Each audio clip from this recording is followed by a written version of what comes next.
जय हिंद दोस्तों। आज हम पढ़ेंगे हमारा देश भारत। क्लास 7 है, वो 6 है, सॉरी क्लास 6 है, पार्ट नंबर 7 है। ठीक है, कौन सा है? Class 6 part number 7। ठीक है दोस्तों, भारत क्या है? एक बहुत बड़ा भौगोलिक देश है। क्या है भारत? एक बहुत बड़ा भौगोलिक विस्तारित देश है। ठीक है, जिसके उत्तर में यह हिमालय के ऊंचे शिखर से घिरा है। किससे घिरा है? मैं मैप के द्वारा बताऊंगा आपको। भारत के उत्तर की तरफ जैसे मान लीजिए, उत्तर की तरफ क्या है? हिमालय की तरफ से घिरा हुआ है।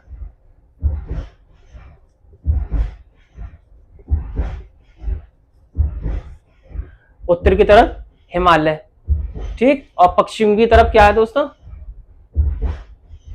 अरब सागर है। क्या है? अरब सागर।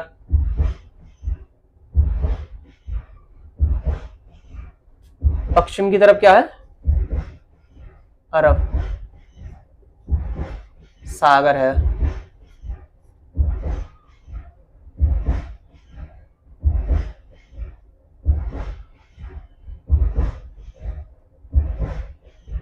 ठीक, और दोस्तों पूरब की तरफ क्या है? बंगाल की खाड़ी। क्या है पूरब की तरफ? बंगाल की खाड़ी है।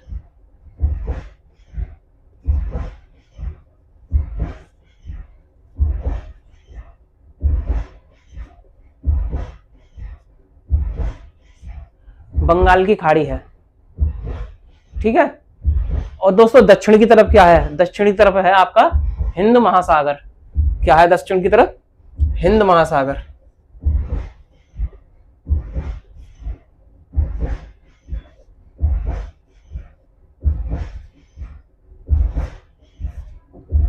ठीक है दोस्तों, उत्तर की तरफ हिमालय है आपका, पश्चिम की तरफ अरब सागर है, पूरब की तरफ आपका बंगाल है, बंगाल की खाड़ी है, और हिंद महासागर किधर है? दक्षिण की तरफ है। ठीक है, मैं आपको मैप के द्वारा बताना चाहूंगा थोड़ा, और मैं समझा दूंगा, आप उससे समझ भी जाएंगे। दोस्तों देखो, ये है भारत। ठीक है, हमारा भारत दोस्तों एक प्रायद्वीप वाला भी देश है। कौन सा देश है? प्रायद्वीप वाला भी। प्रायद्वीप कैसे होते हैं दोस्तों? जो तीनों जगह से ही समुद्रों से घिरा हुआ हो। हमारा देश हिंद महासागर से घिरा हुआ है, इधर अरब सागर से घिरा हुआ है, इधर बंगाल की खाड़ी। ठीक है, तीन उससे घिरा हुआ है समुद्रों से। किससे? समुद्रों से घिरा हुआ है। और दोस्तों भारत का जो क्षेत्रफल है आपका, भारत का क्षेत्रफल दोस्तों 32 लाख, कितना है? 32.8 32.8 लाख वर्ग किलोमीटर है। कितना है दोस्तों? 32.8 लाख वर्ग किलोमीटर है। उत्तर में, जो उत्तर से लगाओगे दोस्तों, उत्तर में कश्मीर से लेकर दक्षिण में कन्याकुमारी तक इसका विस्तार लगभग 3200 किलोमीटर है। कितना है दोस्तों? 3200 किलोमीटर। यानी आप लगाएंगे कश्मीर से लेकर, ठीक है, आप कहां तक? कन्याकुमारी तक। कहां तक? कन्याकुमारी तक। इसका कितना विस्तार है दोस्तों? उत्तर से लेकर दक्षिण तक आपका 3200 किलोमीटर का है। ठीक है, 3200 उत्तर से लेकर दक्षिण तक, यानी यहां से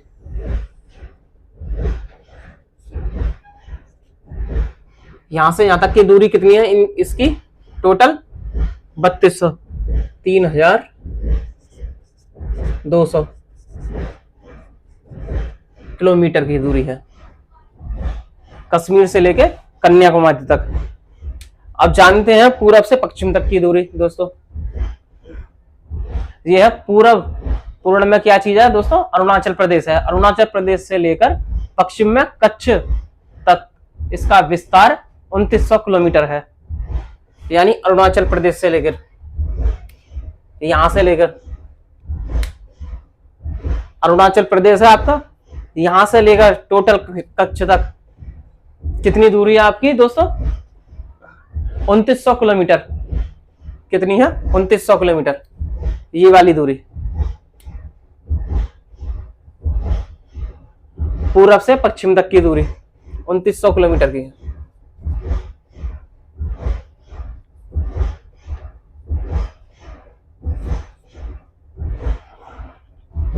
ठीक है दोस्तों, यहां तक क्लियर। दोस्तों ऊंचे ऊंचे पर्वत, कैसे ऊंचे ऊंचे जो पर्वत हैं, भारतीय महामरुस्थल, उत्तरी मैदान, वो आसमान, पठारी सतह, तटीय भाग एवं वनस्पति द्वीप, सॉरी बच्चों, द्वीप समूह स्थल रूप की भिन्नता को दर्शाते हैं। किसको दर्शाते हैं ये? जैसे पर्वत है ऊंचे भारत में, ठीक है, द्वीप समूह, स्थल रूप और विभिन्नता के दर्शाते हैं। यहाँ की जलवायु, वनस्पति एवं वन्य जीवों के साथ साथ भाषा एवं संस्कृति में भी बहुत भिन्नता है। दोस्तों भारत में जो भाषा जो है आपको 3000 से ज्यादा ही मिलेंगी। भारत में जो भाषा बोली जाती है वो कितनी बोली जाती है?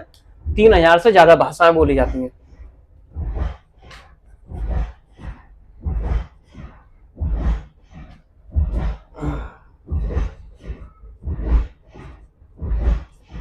आपके पंजाबी से लेके, तमिल से लेके इंग्लिश भी बोली जाती है, राजस्थानी भाषा है, उड़िया भाषा है, ठीक है, कश्मीरी भाषा है। ये 3000 से ज्यादा भाषाएं अपने इंडिया में ही बोली जाती हैं। ठीक है, इस विभिन्नता में भी आप एकता को पाते हैं। किसको पाते हैं दोस्तों? एकता, जो हमारी परंपराओं में दिखती है। यही कारण है कि हम एक राष्ट्र में बंधे हैं। जितने भी हमारा भारत में जितने भी लोग रहते हैं, तो हर प्रकार के लोग रहते हैं दोस्तों। मुस्लिम भी रहते हैं, हिंदू भी रहते हैं, सिख भी रहते हैं। वो कहां पर रहते हैं? एक ही इंडिया में। एकता भारत, ठीक है, एक राष्ट्र में बंधे हैं। दोस्तों 2011 क्या चीज? 2011 में अब तक भारत की आबादी कितनी थी? 120 करोड़ से, और अब इतनी हो गई है काफी दोस्तों, बहुत अधिक। अब चीन के बाद विश्व का दूसरा सबसे अधिक जनसंख्या वाला देश कौन सा है दोस्तों? भारत है। कौन सा दोस्तों? भारत। अब जानते हैं स्थिति क्या दोस्तों? हमने भारत के बारे में तो थोड़ा सा जान लिया, ठीक है। भारत का क्षेत्रफल कितना है, ठीक, कौन कौन सी भाषा बोली जाती हैं? 3000 से ज्यादा ही भाषा बोली जाती हैं हमारे इंडिया में, ठीक है। और प्रायद्वीप किसे कहते हैं? प्रायद्वीप दोस्तों स्थल का वह भाग जो 3 तरफ से जल से घिरा होता है। कैसे? जैसे ये स्थल का, ये इंडिया है, ठीक है, तीनों जल से घिरा हुआ है, 1 2 3, ठीक है। इसको क्या कहेंगे? प्रायद्वीप कहेंगे, ठीक है। नेक्स्ट पढ़ते हैं, अब स्थिति के बारे में पढ़ते हैं दोस्तों। क्या हमारे विश्व में हमारे भारत की जो स्थिति है वो किस तरफ है? ठीक है, 23 डिग्री ऊपर की तरफ, ठीक है। मैं मैप द्वारा समझाऊंगा आपको।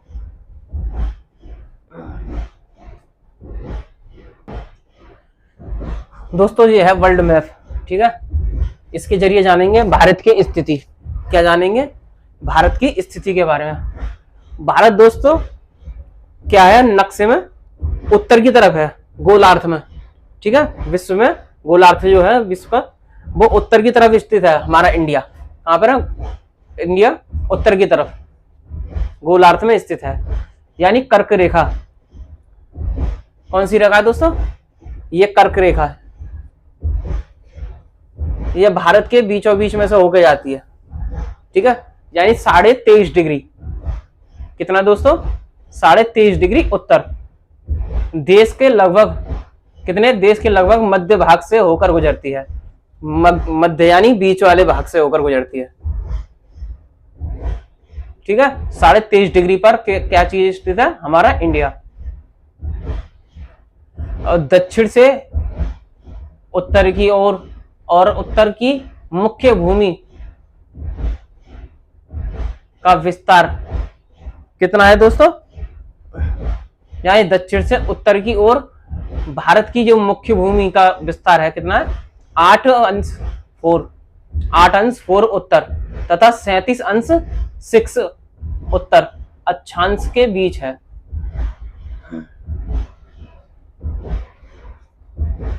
और पश्चिम से लेकर दोस्तों कितना है इसका पूर्व तक भारत का विस्तारण, जो पश्चिम जो पीछे का हिस्सा है ये, इसका कितना आगे है आपका 68.68 पूरब में है, 68 हमारा इंडिया,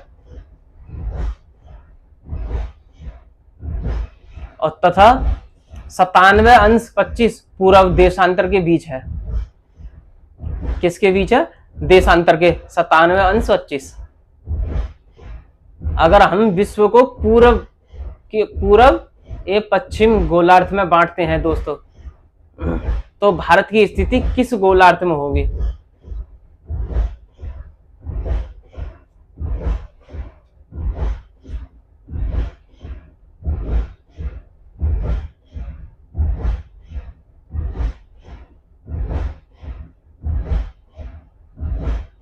तो दोस्तों ये मालूम है कैसा होगा आपका कि बहुत बड़े देशांतरीय विस्तार लगभग 29 अंश के कारण यहाँ के दो छोर पर स्थिति जो स्थिर स्थलों के स्थानीय समय में बहुत अधिक अंतर हो सकता है।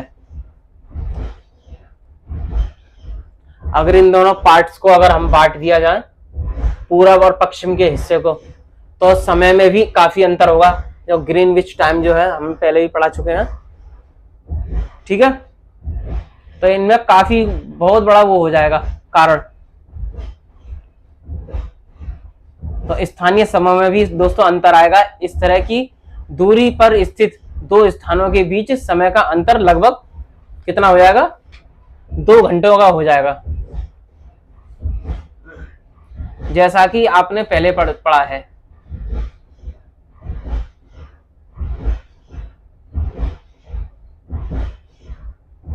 जैसा 1 अंश देशांतर के लिए सूर्य की जब किरणें पड़ती हैं तो 1 अंश देशांतर के लिए उसको कितना टाइम लगता है, 4 मिनट, कितना 4 मिनट का टाइम लगता है।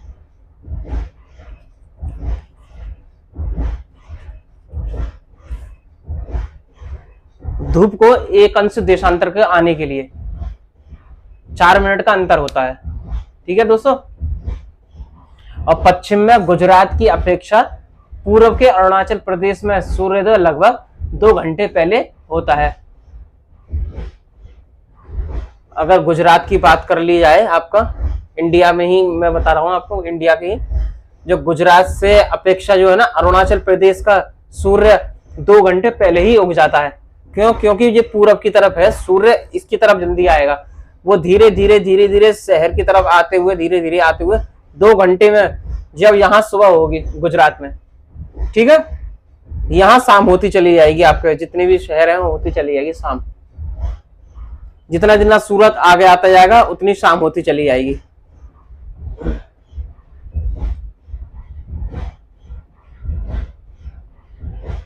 और दोस्तों आप पहले भी पढ़ चुके हैं कि 82 जो जितने भी 82 देशांतर के स्थानीय समय को भारत का मानक समय क्यों माना गया है, ठीक है। इस यमोत्तर को भारत का मानक यमोत्तर भी कहा जाता है। और दोस्तों भारत में ही 2 मानक समय हैं। क्या मानक समय है दोस्तों? 2 मानक समय हैं भारत में, ये याद रखिएगा थोड़ा सा।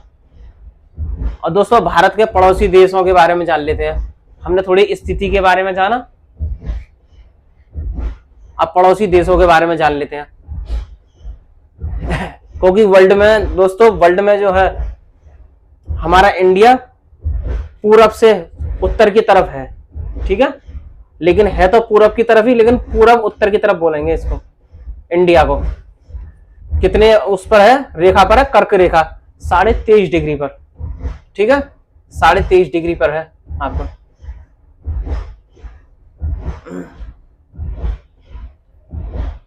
और दोस्तों इसके पड़ोसी 7 देश हैं जो स्थलीय देश हैं दोस्तों। मैं जलीय देशों के बारे में बताऊंगा, थोड़े से स्थलीय देशों के बारे में जान लेते हैं। इसके 7 देश कौन से हैं भारत के।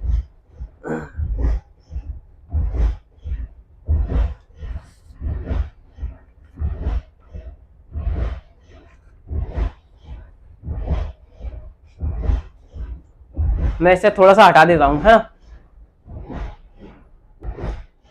दोस्तों। जो इंडिया जो है, इसके जो पड़ोसी देश है वो कितने हैं? 7। कौन कौन से हैं आपके दोस्तों? जो 7 पड़ोसी देश हैं आपके, जैसे पाकिस्तान, अफगानिस्तान, ठीक, चीन है आपका, नेपाल, भूटान, बांग्लादेश और म्यांमार, ठीक। 1 2 3 4 5 6 7 इंडिया के कितने पड़ोसी देश हैं? ये स्थलीय पड़ोसी देश हैं। कौन से हैं? जो स्थल है, एक ये स्थल जुड़ा हुआ है। कितने देश हैं आपके दोस्तों? 7, ठीक है। ये पड़ोसी देश स्थल। और जलीय पड़ोसी देश दोस्तों कौन कौन से हैं? जैसे दक्षिण पश्चिम में मालदीव हो गया, ये मालदीव, ठीक है। और ये श्रीलंका हो गया आपका दक्षिण में, ठीक है। और पूरब की तरफ दक्षिण में कौन सा होगा हमारा? इंडोनेशिया।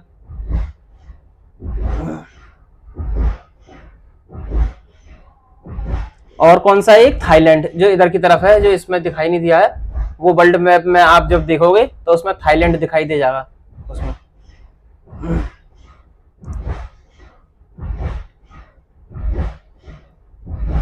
जलीय देश कितने हैं दोस्तों? 4 देश हैं जलीय देश। और स्थलीय देश कितने हैं? 7 हैं, ठीक है। यहां तक क्लियर दोस्तों। नेक्स्ट आगे जानते हैं इसके बारे में।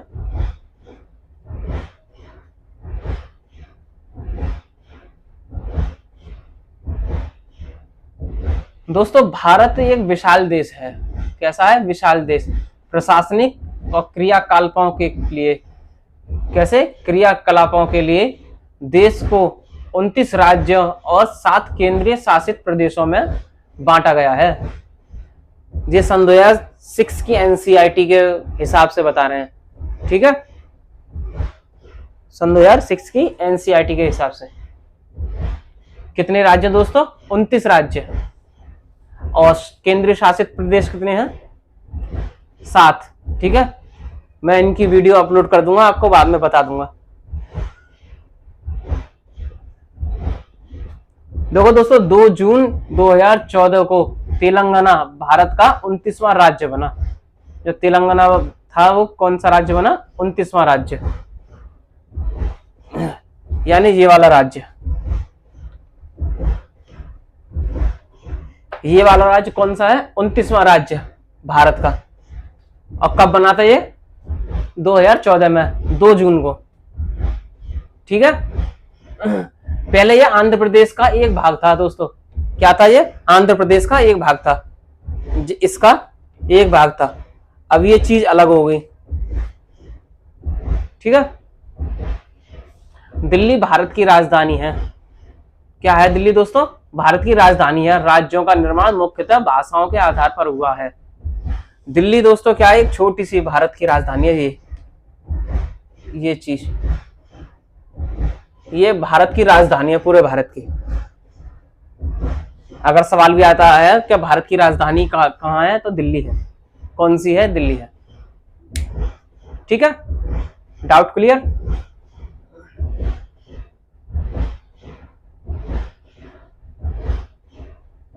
क्षेत्रफल की दृष्टि से सबसे बड़ा राज्य राजस्थान का, सबसे छोटा राज्य गोवा है दोस्तों। अगर क्षेत्रफल की दृष्टि से देखा जाए, क्षेत्रफल की, जनसंख्या की दृष्टि से नहीं, क्षेत्रफल की दृष्टि से राजस्थान क्या है? सबसे बड़ा क्षेत्रफल है, राज्य है, ठीक है। मरुस्थल भी है ये, ठीक। और गोवा सबसे छोटा। क्या है गोवा? सबसे छोटा राज्य।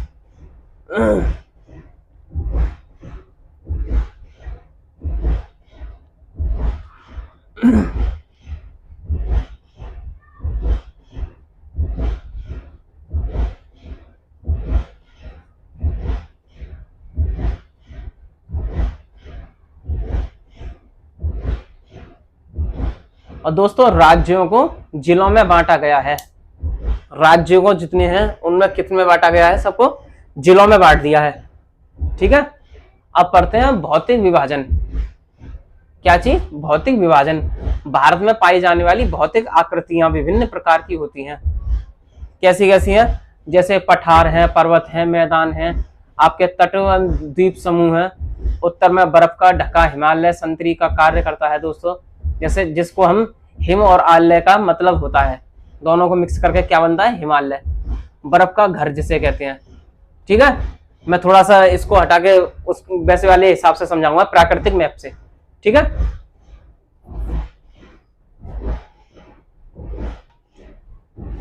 दोस्तों जो हिमालय जो है वो नेपाल में स्थित है। कहां पर है? नेपाल में स्थित है आपका हिमालय। ठीक है, इसको 3 भागों में बांटा गया है।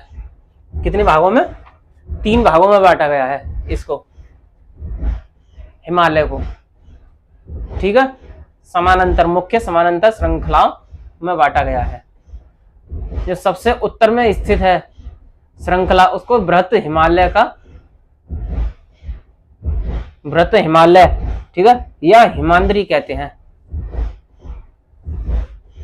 जैसे उत्तर की तरफ अगर हिमालय है वो उत्तर की तरफ, उसको क्या कहेंगे आपको? बृहत हिमालय यानी हिमाद्री कहते हैं। इसकी श्रृंखला में विश्व की सबसे ऊंची शिखर है। क्या है? इसकी सबसे ऊंची चोटी है जैसे, ठीक है, जैसे 8,848, ठीक है, अनुमानित।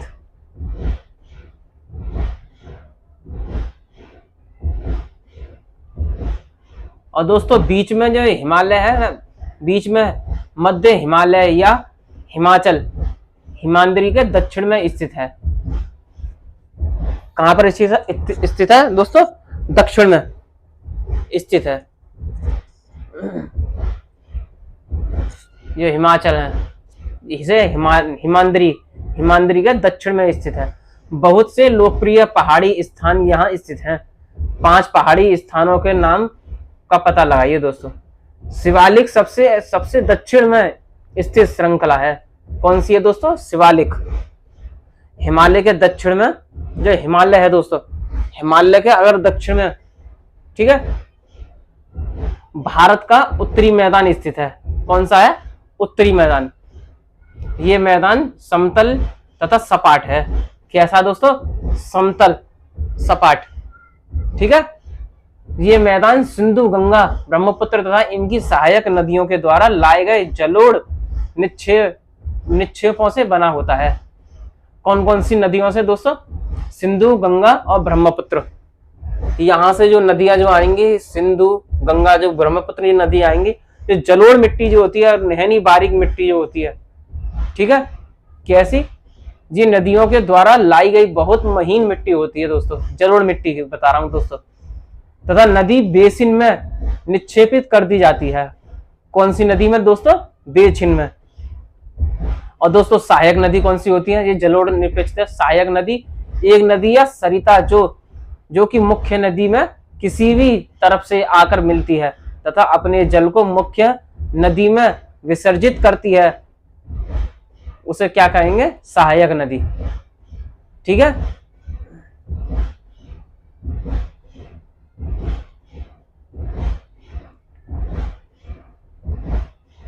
दोस्तों नदियों के ये मैदान कृषि के लिए उपजाऊ होते हैं। कैसे होते हैं? जैसे जलोढ़ मिट्टी जैसे ही आ जाती है, ठीक है, ये जलोढ़ मिट्टी क्या करती है? काफी उपजाऊ भी होती है जलोढ़ मिट्टी कि कृषि के लिए, किसके लिए? कृषि के लिए उपजाऊ होती है। यही कारण है कि मैदानों में जनसंख्या अधिक होती है। पहले भी हम पढ़ा चुके हैं। ठीक है, यहां मैदान होंगे, क्या होगा? वहां पर सबसे ज्यादा जनसंख्या होंगी। भारत के पश्चिम में भारतीय महामरुस्थल स्थित है। यानी भारत का जो पश्चिम का हिस्सा जो है, ठीक है, क्या स्थित है? मरुस्थल, शुष्क, गर्म और रेतीला स्थान, जिसे रेगिस्तान कहते हैं।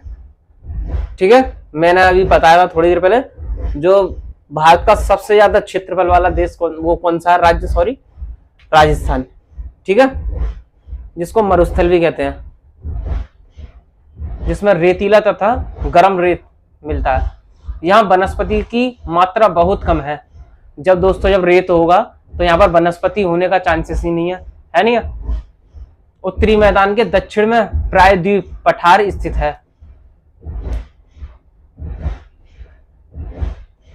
जो उत्तरी मैदान के दक्षिण में क्या स्थित है दोस्तों? प्रायद्वीप पठार स्थित है।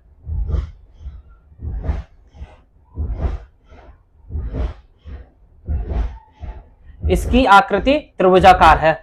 इसका धरातल काफी ऊंचा नीचा है। कैसा है दोस्तों इसका? प्रायद्वीप का पठार का ऊंचा नीचा। इस क्षेत्रफल में बहुत सी पहाड़ियां, श्रृंखलाएं तथा घाटियां स्थित हैं। इसके उत्तर पश्चिम में अरावली श्रृंखला स्थित है, जो विश्व की सबसे पुरानी श्रृंखला है। कौन सी है दोस्तों? अरावली श्रृंखला, जो उत्तर पश्चिम में है।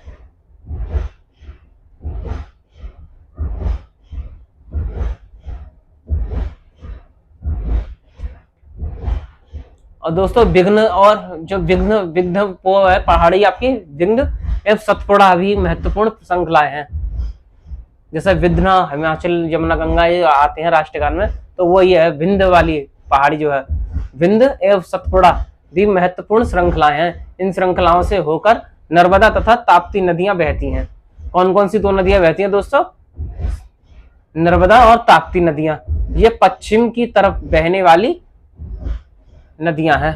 कौन सी नदियां हैं दोस्तों? पश्चिम की तरफ बहने वाली नदियां, नर्मदा और ताप्ती।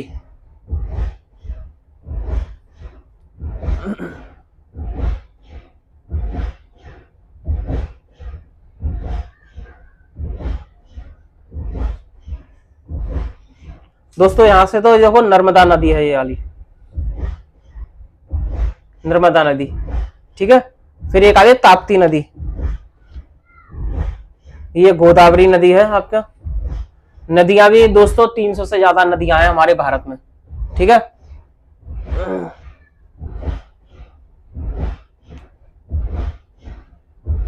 ये पश्चिम की तरफ से बहने वाली नदियां हैं जो अरब सागर में गिरती हैं। कहां पर गिरती हैं दोस्तों? ये अरब सागर में गिरती हैं जो नदियां दोनों हैं, ठीक है। ये नर्मदा नदी है आपकी, ठीक है। गुजरात से होकर भी जाती है नर्मदा नदी, ठीक है। ये कहां गिरती है? आपकी अरब सागर में होकर गिरती है।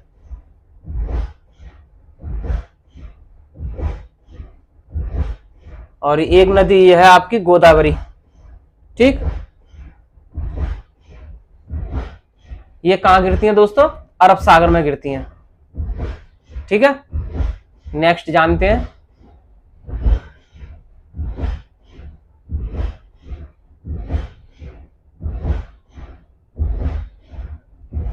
दोस्तों इस पठार के पश्चिम में पश्चिमी घाट का सहस्त्र तथा पूर्व में पूर्वी घाट स्थित है।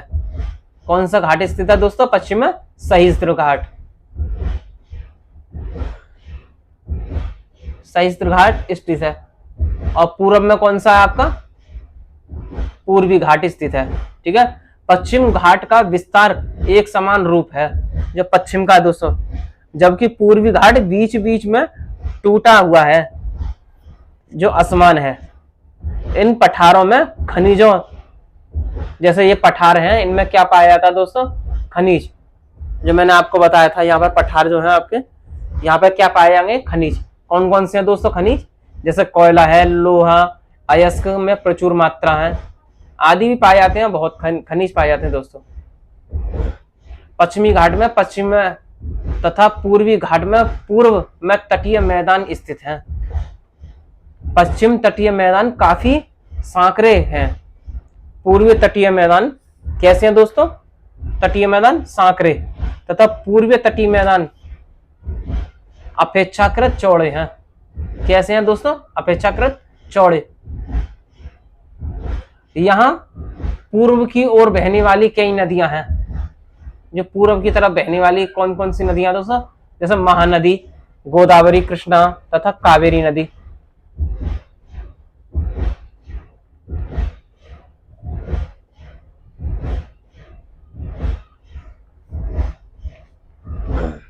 दोस्तों देखो, एक तो महानदी इधर की तरफ बहेगी, ठीक है। इधर ही गोदावरी नदी आएगी आपकी, ठीक। फिर ये कृष्णा नदी आएगी यहाँ पर आपकी, ये निर्मला नदी है आपकी, गोदावरी नदी ये है आपकी,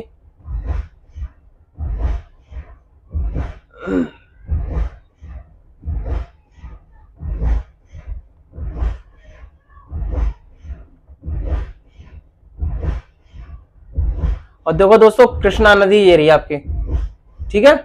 ये कृष्णा नदी आपका तेलंगाना से होते हुए कर्नाटक के बीच में से जो बालकाट है कृष्णा नदी बहते हुए, ठीक है, जो कहां पर गिरती है दोस्तों, ये पूरब की तरफ से होकर कहां पर, बंगाल की खाड़ी में गिरती हैं। कहां पर, बंगाल की खाड़ी में गिरती हैं।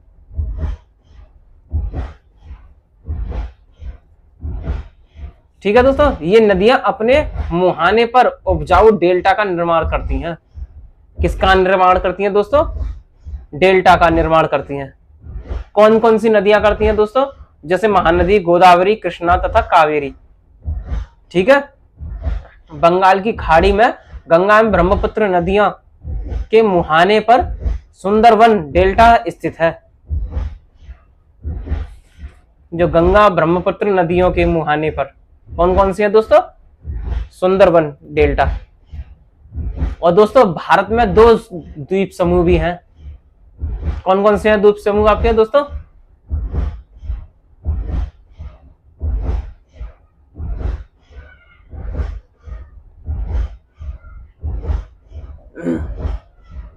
ये आप मुझे कमेंट करके बताइए, ठीक है।